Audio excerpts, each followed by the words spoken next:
Hello friends, तो आज की वीडियो में मैं आपको एक्सप्लेन करने वाला हूँ हमारी क्लास 12th की इंग्लिश की फ्लेमिंगो बुक के चैप्टर 1 द लास्ट लेसन को। इस चैप्टर के ऑथर हैं अल्फोंसे डॉडेट, जो कि एक फ्रेंच नॉवेलिस्ट हैं और वो शॉर्ट स्टोरीज लिखते हैं। ये जो चैप्टर है द लास्ट लेसन, ये फ्रैंको प्रूशियन वॉर मतलब जो 1870 से 1871 के बीच में हुआ था, जिसमें प्रूशिया ने फ्रांस को हरा दिया था, उस टाइम की कहानी है। और इस वॉर में जो फ्रेंच डिस्ट्रिक्ट्स थे एल्सैक और लोरेन, वो प्रूशियन कंट्रीज के पास चले गए थे। और प्रूशियन कंट्रीज में जर्मनी, पोलैंड और ऑस्ट्रिया के पार्ट्स आते हैं। तो इस चैप्टर की स्टार्टिंग में जो हमारे मेन प्रोटैगनिस्ट हैं स्टोरी के, जो है फ्रांस, जो कि एक स्टूडेंट है, वो स्टार्टिंग में कहते हैं कि वो अपने स्कूल के लिए सुबह बहुत लेट निकलते हैं और उन्हें बहुत डर लग रहा होता है, क्योंकि उनके जो टीचर होते हैं एम हैमल, वो आज उनसे पार्टिसिपल्स के बारे में कुछ क्वेश्चंस पूछने वाले थे और उन्हें उसका पहला वर्ड तक याद नहीं था।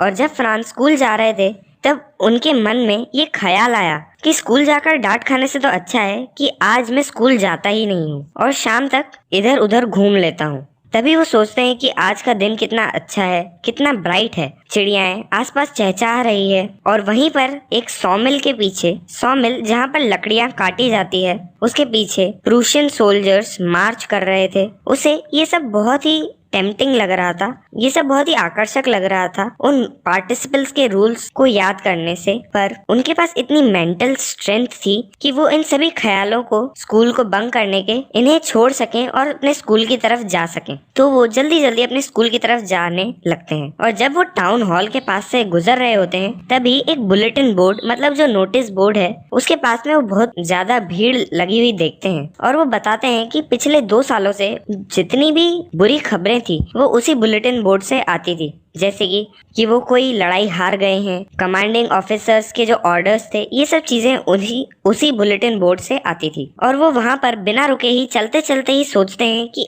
अब क्या दिक्कत हो गई है, अब क्यों इतनी भीड़ यहाँ पर खड़ी है। और जब वो बहुत ही तेजी से अपने स्कूल की तरफ बढ़ रहे थे, तभी एक ब्लैक स्मिथ जिसका नाम है वॉक्टर और उसके साथ उसका एक अप्रेंटिस मतलब जो उसके अंडर काम सीख रहा होता है, वो बुलेटिन बोर्ड को पढ़ रहे होते हैं और वो फ्रांस को बुलाते हैं। और वॉक्टर कहता है कि इतनी तेज मत जाओ, तुम्हारे पास अभी काफी टाइम है। तभी फ्रांस सोचता है कि शायद वॉक्टर उसका मजाक उड़ा रहा है, पर एक्चुअल में वॉक्टर उससे कह रहा होता है कि तुम स्कूल तो जल्दी पहुंच जाओ, पहले इसे पढ़ लो। पर फ्रांस सोचता है कि वो उसका मजाक उड़ा रहा है और वो बिना रुके ही अपने स्कूल की तरफ चला जाता है। और वो एक सांस में ही एम हैमल के जो छोटा सा एक गार्डन था वहां तक पहुंच जाता है। फिर फ्रांस हमें बताता है कि नॉर्मली स्कूल जब शुरू होता है तब उनके वहाँ पर बहुत ही शोर मचा हुआ रहता है और उस शोर की आवाज बाहर की सड़कों तक आती है, जैसे कि बेंचों का खुलना या बंद होना, बेंचों के खिसकाने की आवाजें, चैप्टर्स को रिपीट करना, रिसाइट करना, वो भी इतनी जोर से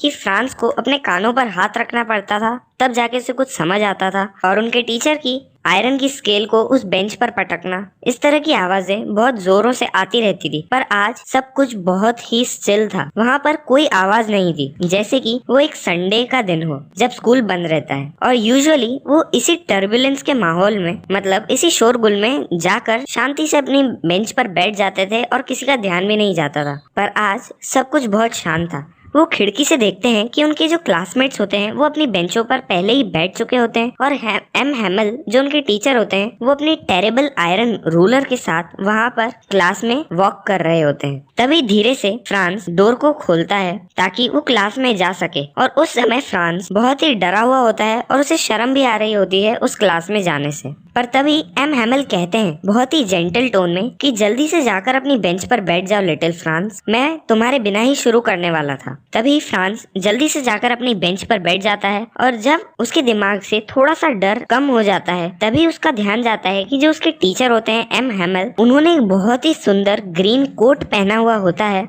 और एक फ्रिल्ड शर्ट मतलब फोल्डेड शर्ट पहनी हुई होती है और एक ब्लैक सिल्क वाली कैप जिस पर पूरी एम्ब्रॉयडरी करी हुई होती है। और ऐसी ड्रेस वो सिर्फ इंस्पेक्शन या प्राइज डेज पर ही पहनते हैं, पर उन्होंने आज एक नॉर्मल डे पर पहन रखी थी। फ्रांस को ये सब बहुत ही स्ट्रेंज लग रहा होता है और बहुत ही सीरियस लग रहा होता है। और उसे एक और चीज बहुत ही सरप्राइज कर देती है कि बैक बेंचेस पे, जो कि हमेशा क्लास की खाली रहती थी, वहाँ पर गांव के बहुत सारे लोग बैठे हुए थे, जैसे कि हॉसर जिनने एक 3 कॉर्नर्ड हैट पहनी हुई होती है और वो पुराने मेयर रह चुके हैं उनके शहर के, फॉर्मर पोस्टमैन और ऐसे बहुत सारे लोग उस क्लास की बैक बेंचेस पे बैठे हुए थे। सभी बहुत ही उदास लग रहे थे और जो हौसर होते हैं उनके हाथ में एक ओल्ड प्राइमर मतलब एक प्राइमरी की बुक या फिर जो बिगिनर्स बुक होती है वो उनके हाथों में थी, जो कि इतनी पुरानी थी कि उनके कॉर्नर्स पूरे मुड़ चुके थे। उन्होंने उसे अपने घुटनों पर रख रखा था और अपने चश्मे को उस बुक पर रख रखा था। और जब फ्रांस इन सब चीजों को देख रहे होते हैं तभी वो देखते हैं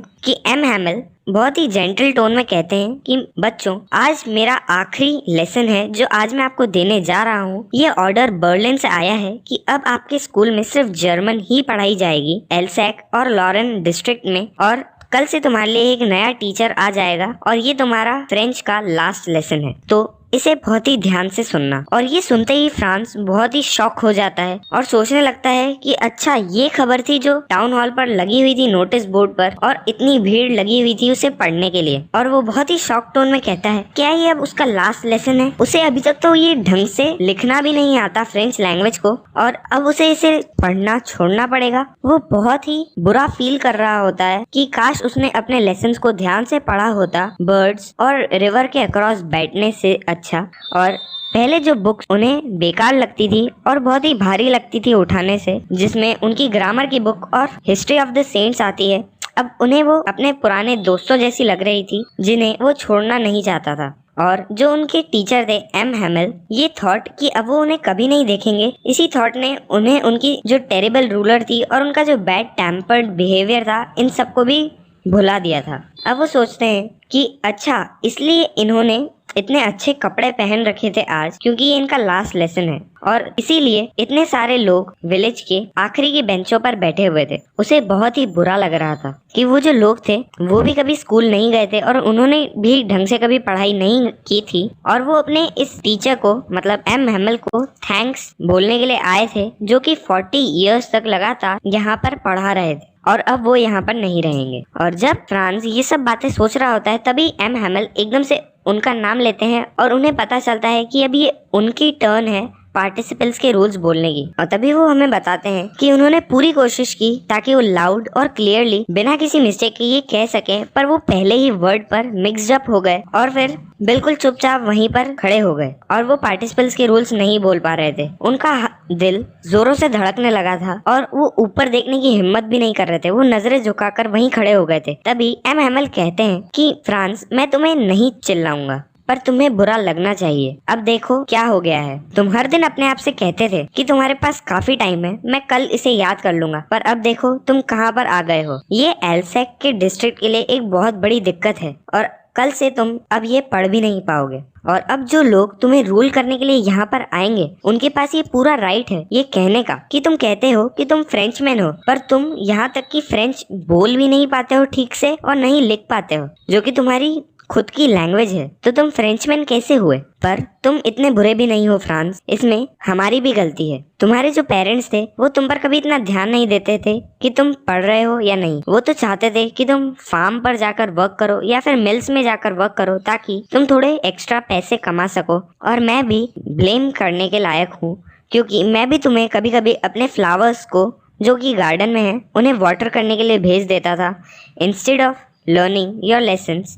और जब मेरा फिशिंग करने का मन करता था तब मैं भी तुम्हें छुट्टी दे देता था। और इन्हीं बातों को बोलते बोलते एम हैमिल अपनी फ्रेंच लैंग्वेज के बारे में कहना स्टार्ट कर देते हैं और कहते हैं कि फ्रेंच लैंग्वेज इस दुनिया की सबसे ब्यूटीफुल लैंग्वेज है और सबसे क्लियर है। ये सबसे ज़्यादा लॉजिकल लैंग्वेज है और हमें इसे बचा कर रखना होगा। और इस बात को कभी मत भूलना कि जब भी लोगों को गुलाम बना लिया जाता है तो जब तक वो अपनी लैंग्वेज पर अपनी ग्रिपिंग बना कर रखते हैं तब तक एक तरीके से उनके पास उनकी कैद की चाबी है। मतलब जब तक वो अपनी लैंग्वेज को प्रिजर्व कर कर रखते हैं तब तक वो उस एनस्लेवमेंट से बाहर आ सकते हैं, क्योंकि अगर वो जो एनस्लेवर कंट्री है उनकी लैंग्वेज में ही बोलना स्टार्ट कर देंगे और उनके जैसे ही रहने लगेंगे तो वो कभी फ्री नहीं हो पाएंगे। उसके बाद एम हैमिल एक ग्रामर की बुक उठाते हैं और एक लेसन पढ़ाना स्टार्ट कर देते हैं और फ्रांस पूरी तरीके से अमेज्ड हो जाते हैं। वो चौंक जाते हैं देख के कि वो कितनी अच्छे से उन्हें समझ आ रहा था, उन्हें वो बहुत ही इजी लग रहा था और वो सोचते हैं कि काश मैंने सारे लेसन्स को इतनी ही केयरफुली सुना होता और आज एम हैमल भी इन्हें बहुत अच्छे से, बहुत ही पेशेंस से समझा रहे थे, क्योंकि वो चाहते थे कि वो जो पढ़ा रहे हैं वो एक ही बार में सभी स्टूडेंट्स को समझ आ जाए और वो सारी चीजें जो भी उन्हें पता है वो एक ही बार में सारे स्टूडेंट्स को सिखाना चाहते थे। और ग्रामर के इस लेसन के बाद उनके एक लेसन हुआ राइटिंग का, और उस दिन एम हैमल बहुत सारी नई कॉपीज लाए थे स्टूडेंट्स के लिए, जिसके ऊपर लिखा हुआ था राउंड हैंड में, मतलब कर्सिव हैंड राइटिंग में, फ्रांस एल्सैक, फ्रांस एल्सैक, जिसका मतलब था कि जो एल्सैक डिस्ट्रिक्ट है वो फ्रांस बिलोंग करता है, जर्मनी को नहीं। और वो जो सारी कॉपीज थी वो फ्रांस को ऐसा लग रहा था कि उनकी बेंचेस पे छोटे छोटे फ्लैग्स लगे हुए हैं और वो पूरी क्लासरूम में लहरा रहे हैं, और ये सभी फ्लैग्स एक रॉड्स की मदद से उनकी डेस्क पर लगे हुए हैं। और तब पूरी क्लास बहुत ही ज्यादा शांत हो जाती है और सिर्फ एक ही टाइप की आवाजें उन्हें सुनाई दे रही थी, जो कि ये स्क्रैचिंग ऑफ पेन्स की, मतलब जो पेन से लिखते हैं तब जो आवाज होती है सिर्फ उसकी। और इवन वो बताते हैं कि जब हमारी क्लास में कोई इंसेक्ट अंदर आ जाते हैं तब पहले सभी क्लासमेट्स चिल्लाने लगते हैं, पर आज सभी बिल्कुल शांत बैठे रहते हैं और कोई भी उन इंसेक्ट्स पर ध्यान तक नहीं देता है। यहाँ तक कि जो कबूतर ऊपर बैठे रहते हैं वो भी बहुत ही शांति से बैठे रहते हैं और ऐसा लगता है कि वो भी बहुत ही ध्यान से सारे लेसन्स को सुन रहे हैं। तभी फ्रांस अपने आप से कहते हैं कि क्या ये जर्मन लोग इन कबूतर्स को भी जर्मन में सिंग करने के लिए कहेंगे। और जब फ्रांस अपनी कॉपी में से लिख रहे थे तब वो एम हैमल की तरफ देखते हैं, जो कि बिल्कुल मोशनलेस अपनी चेयर पर बैठे हुए होते हैं और वो पूरी क्लास को बहुत ही ध्यान से देख रहे होते हैं, जैसे कि वो पूरी क्लास को अपने दिमाग में कैद करने की कोशिश कर रहे हैं, एक इमेज बनाने की कोशिश कर रहे हैं पूरी क्लास की अपने दिमाग में, क्योंकि उन्होंने 40 साल इस क्लास में बिताए हैं। और उनका एक गार्डन भी था जो उस क्लास की विंडो से दिखता था और उनकी क्लास के सामने ही था। और सिर्फ एक ही चीज उन क्लासेस में बदली है, जो कि बेंचेस थी वो अब पुरानी हो गई है और उसके कारण बहुत ही स्मूथ हो गई हैं। और जो गार्डन में वॉलनट के पेड़ लगे हुए थे वो बड़े हो गए हैं। और जो हॉप वाइन्स थी, मतलब जो बेलें लगी हुई थी जो कि एम हैमल ने खुद लगाई थी, वो अब विंडोज से रूफ तक आ गई थी। और वो सोचते हैं कि इन सब चीजों को देखकर एम हैमल का दिल कितनी बुरी तरीके से टूट गया होगा कि अब वो इन सब चीजों को छोड़कर जा रहे थे। और तभी उन्हें उनकी सिस्टर की आवाज भी आ रही थी, जो कि एक रूम में जो बैग्स को पैक कर रही थी, क्योंकि उन्हें अगले ही दिन इस शहर को छोड़कर जाना था। और जब उन्होंने ये राइटिंग का लेसन खत्म किया हिस्ट्री का, तभी बैक बेंचेस से कुछ बेबीज की आवाज आने लग गई। और तभी जो ओल्ड हॉसर थे वो भी अपने स्पेक्टिकल्स को पहनते हैं और उन्हीं के साथ लेटर्स को बोलना चालू कर देते हैं। और उनकी आंखों में भी आंसू आ गए थे और उनकी आवाज भी बहुत ही डगमगा रही थी उनके इमोशंस के कारण। और फ्रांस को ये बहुत ही फनी भी लग रहा था सुनने में कि वो कैसे हंस और रो रहे थे एक ही साथ में। और वो ये भी सोचते थे कि उन्हें ये सब कितनी अच्छे से याद हो गया है जो भी उन्होंने आज पढ़ा है, और उनका ये आखिरी लेसन था। और तभी चर्च की जो क्लॉक होती है उसमें 12 बजने की आवाज आती है और उसी टाइम पर प्रूशियन सोल्जर्स जो कि मार्च कर कर वापस आ रहे थे, उनके ट्रम्पेट्स की आवाजें आने लगती है विंडोज से। तभी एम हैमल अपनी चेयर से उठते हैं और जब वो उठते हैं तब फ्रांस को वो बहुत ही ग्रेट लग रहे होते हैं। और तभी एम हैमल कहते हैं मेरे दोस्तों, और इतना कहते ही वो अटक जाते हैं, वो कुछ कह नहीं पाते हैं। इसीलिए वो ब्लैक बोर्ड पर एक पीस ऑफ चॉक से लिखते हैं, जितने बड़े अक्षरों में वो लिख सकते हैं उतने में, वीवा ला फ्रांस, जिसका मतलब है लॉन्ग लिव फ्रांस। और उसके बाद वो दीवार के सहारे खड़े हो जाते हैं और बिना कोई शब्द कहे अपने हाथों से इशारा करते हैं कि क्लास खत्म हो गई है, आप सब जा सकते हैं। तो इसी के साथ खत्म होता है हमारा ये चैप्टर द लास्ट लेसन।